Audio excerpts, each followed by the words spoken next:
All right, let's continue our face-off between the iPhone 4 and Samsung Galaxy S2. Take a little closer look at the user interface on each. We'll start with the iPhone 4, which runs on iOS 4. You're allowed up to 11 different panels, and you can have up to 16 different either application shortcuts, folders, or bookmarks per panel. That part's pretty simple. You can go into settings and also customize the wallpaper. It allows to customize both the lock wallpaper and home wallpaper, and we'll change it since we're talking about it. Let's put a big wave on there, and we'll hit set, and we'll set for both. And if we go out here and turn off, turn back on, there's our lock screen is now different, and it matches our home screen. So that's basically what you can do as far as customizing on the iPhone 4. On the Galaxy S2, it runs Android 2.3.3 Gingerbread, and the user interface is Samsung's TouchWiz UI 4.0. So what you're going to get is you're going to get 7 different panels, and on those panels you can customize them with application shortcuts, bookmarks, folders, contact information, or Samsung or Android widgets. And we'll take a look at some of the widgets to start with. This clock and weather widget from Samsung, AP News. This is a picture frame widget. This is a bookmark widget, stock market widget. These are shortcuts for contacts. And these can be set up either to call, information, however you want to set it up. Here's ASAP.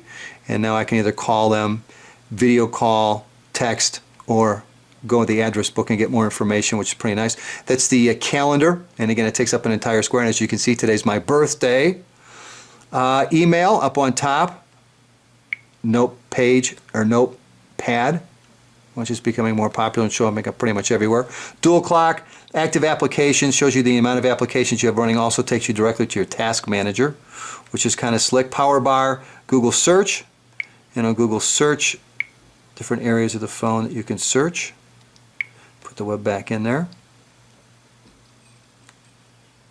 And then we've got voice, driving mode, voice talk, and voice command. And then that's YouTube, which you've seen every place else. That's Android widget. Here's a look at all of the different widgets. And you can see it simply scrolls to the bottom. And when you want to put something up there, just simply drag it up. And it shows you where you can put it. And then leave it there. And then if you want to move to add something else, you can slide over.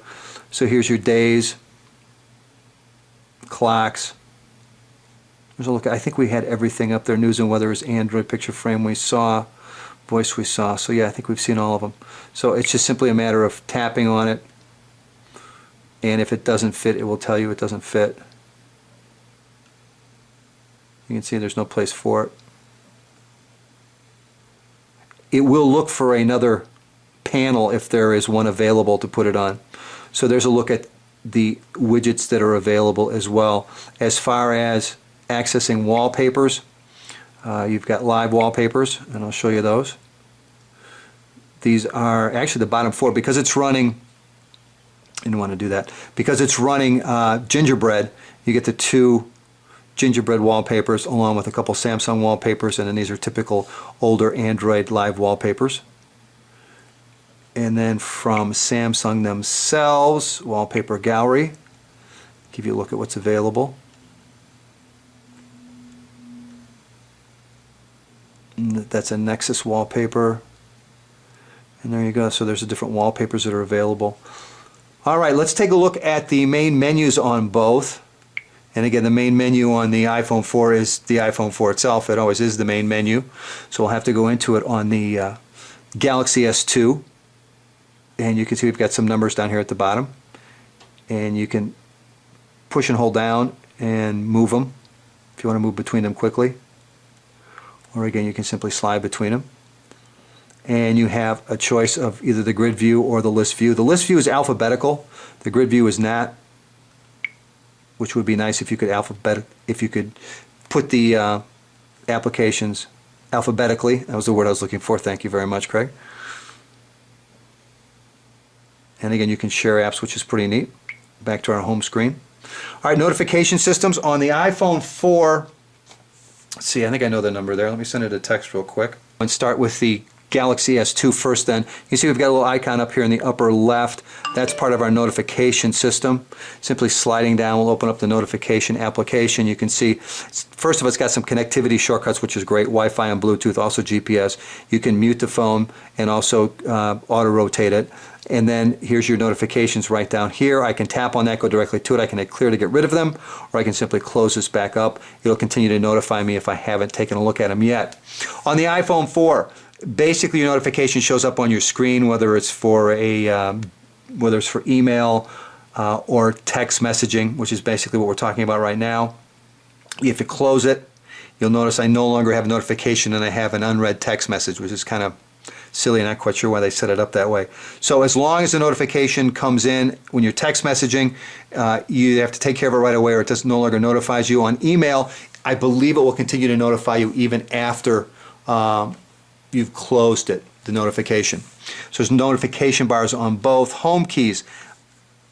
Pushing down twice will open up the Task Manager on the iPhone 4. Holding down the home key will open up the Task Manager on the Samsung Galaxy S2. Here's your different applications that you've opened on the iPhone 4. If you want to close them, simply holding down and then tapping the little red dot will close them down, as you can see. Come on. There we go. Alright, so we're getting our task closed. Come on.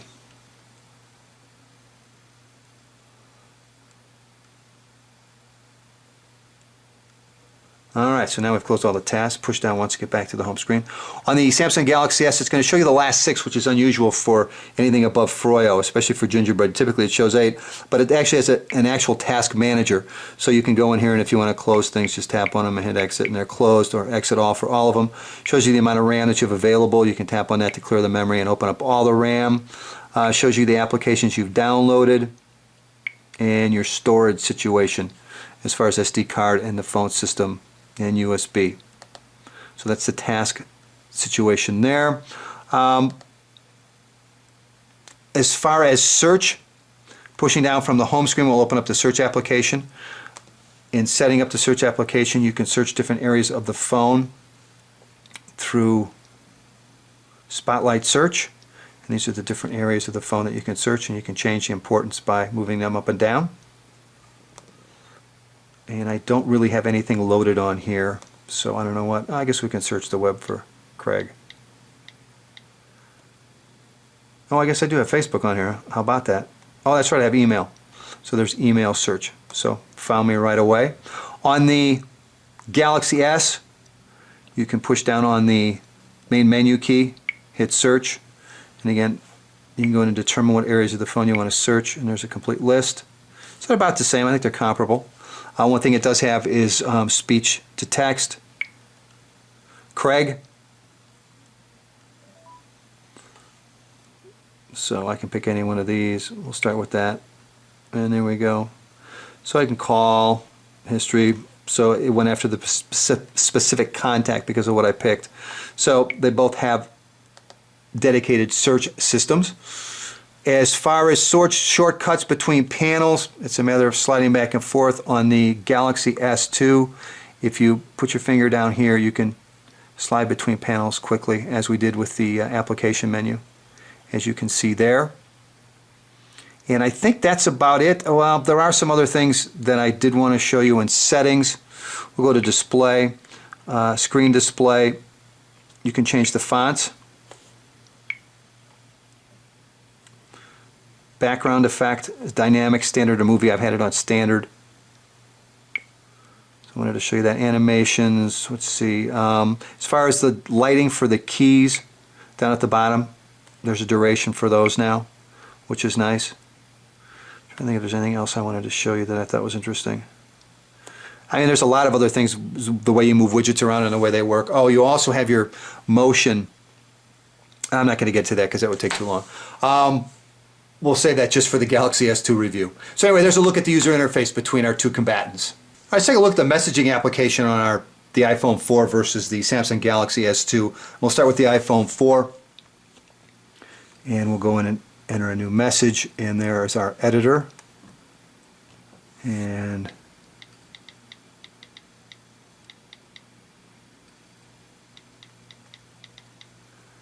See, it works quite well. That was supposed to be John, but I was close.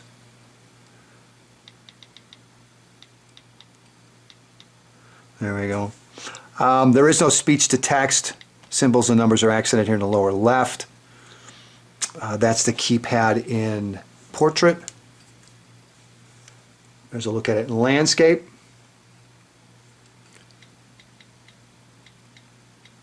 Oop.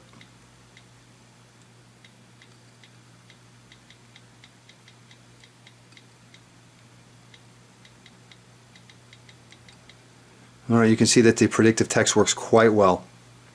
So there's a look at the iPhone 4 messaging system. All right, let's go in here. We're going to have to erase that. All right, we'll put in a new message. And we'll hold this down for a second.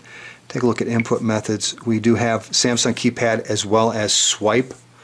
And we'll start out by looking at the Samsung keypad. Looking at the keypad itself, you've got speech to text down here in the lower left. Your settings in the lower right. Call John on Tuesday.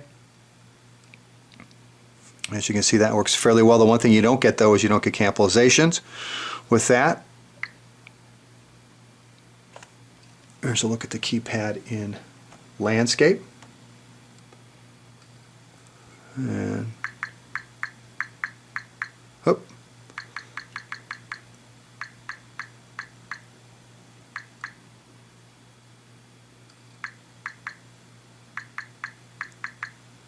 He's got a pretty good,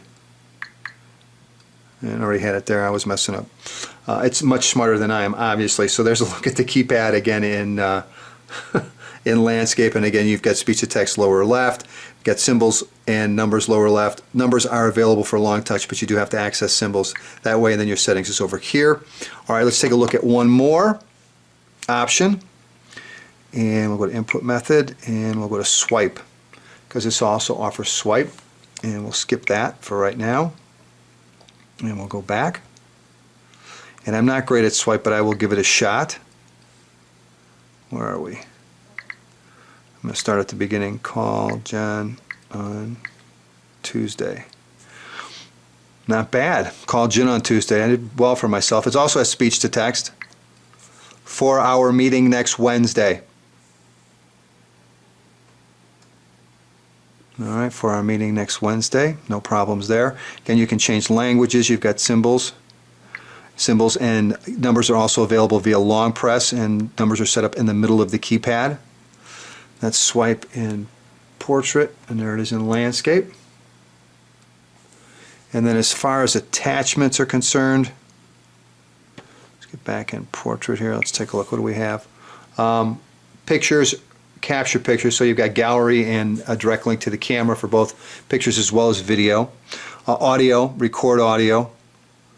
Location, contacts, calendar, memo, and tasks. So quite a bit more. I don't remember if I looked here for attachments on the iPhone 4. Yeah, you can take a photo or video or choose an existing. So you have direct link to the camera on the iPhone 4 or to the gallery, and then on the Galaxy S2 you've got again a direct link to the camera plus gallery, audio, record audio, location, contacts, calendar, memo, and tasks. So obviously quite a bit more available on the Galaxy S2 when it comes to attachments. So let's look at messaging. All right, let's wrap up today's face-off between the Galaxy S2 and the iPhone 4 with our browser comparison, as we usually do. Don't forget to stop by smartphoneenvy.com. Check out the winner of today's face-off, along with the written review, photos and videos taken by both of today's contestants. Have all that posted. If you're watching this on YouTube, should be a link in the description that will get you over there pronto tanto. All right, I've got these guys hooked up to the same Wi-Fi network. Oh, actually, you know what? I don't. All right, let's get these hooked up to Wi-Fi. There's one. Get the other one hooked up to Wi-Fi.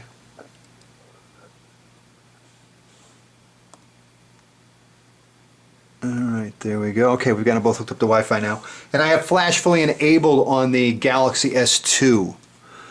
And we'll start out with Smartphone Envy. And we're off.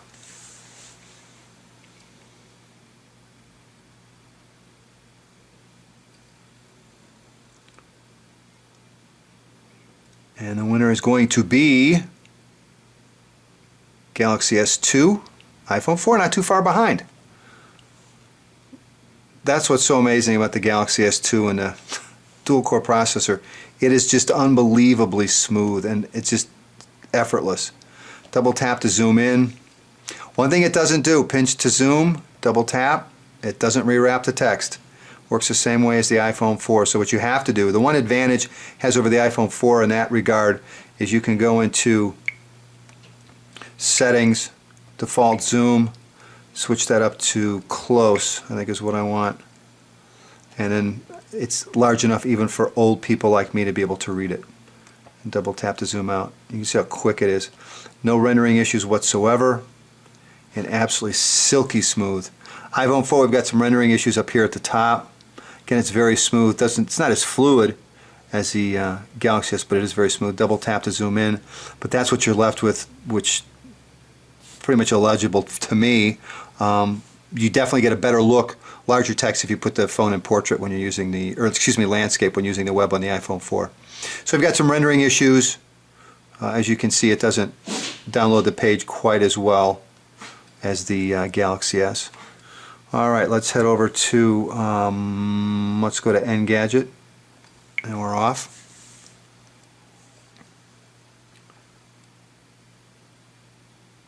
And the winner is going to be Galaxy S2 by a landslide. And again, there's none of the sticky that you usually see with Android handsets when you first start to scroll on this. It is smooth as butter.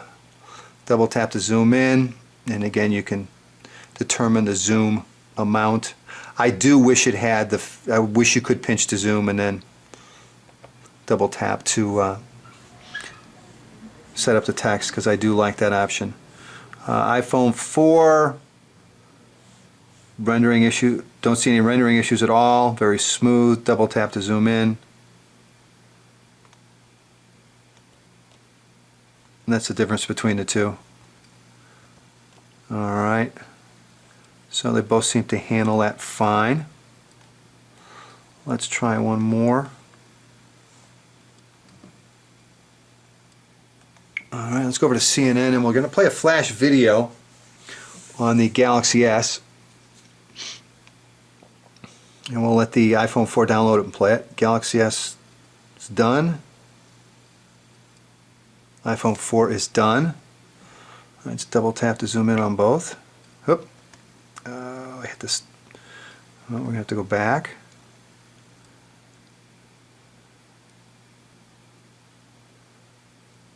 Try one more time. There we go. Alright, and we're off.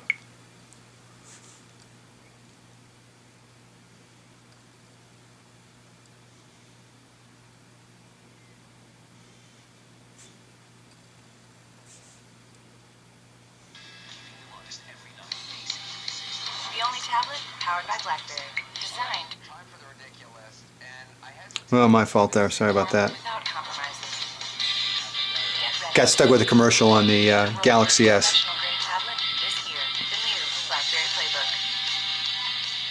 What are the advantages of the iPhone 4?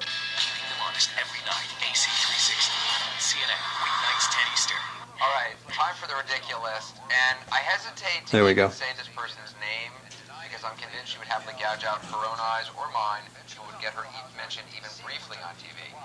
But nevertheless, tonight we had Michaela Salahi.